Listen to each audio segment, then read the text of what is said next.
Drake नाम का व्यक्ति अपने घर में पेंटिंग का काम कर रहा था।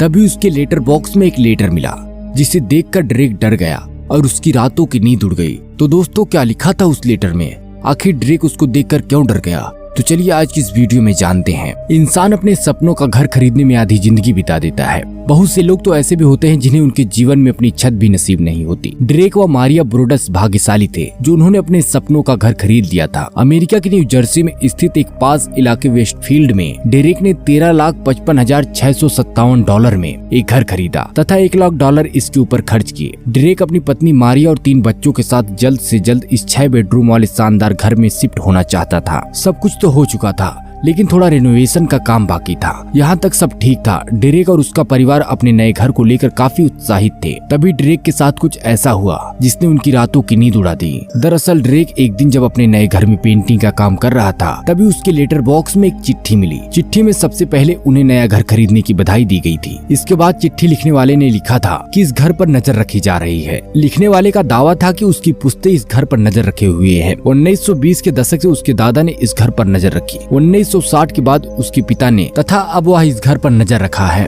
उसने ड्रेक को ये भी लिखा था कि वो नहीं जानता कि इस घर की दीवारों में क्या राज दफन है। चिट्ठी लिखने वाले ने अपने नाम की जगह दिवाकर लिखा था। चिट्ठी को लेकर ड्रेक ने पुलिस में शिकायत भी की। अब तो ड्रेक को चिट्ठियों में धमकियां मिलने लगी थी। चिट्ठी लिखने वाला खुद को उनका पड़ोसी बताता था तथा उसे ड्रेक और उसके परिवार से जुड़ी हर छोटी बड़ी जानकारी का पता था और ड्रेक के बच्चों को यंग ब्लड कहकर संबोधित करता था तथा धमकी देते हुए उसे उनका ख्याल रखने को कहता था। इन चिट्ठियों को लेकर काफी छानबीन हुई और तो और ड्रेक ने उस वाचर का पता लगाने के लिए एक FBI ऑफिसर को प्राइवेट जासूसी के तौर पर रखा, लेकिन इन सब से कुछ फायदा ना हुआ। अंत में हारकर ड्रेक को एक घर घाटे में बेचना पड़ा। $14,00,000 से भी ज्यादा का घर उसने $9,00,000 में बेच दिया। 2016 में आई एक हॉरर मिस्ट्री फिल्म दी वाचर इसी कहानी से प्रेरित है।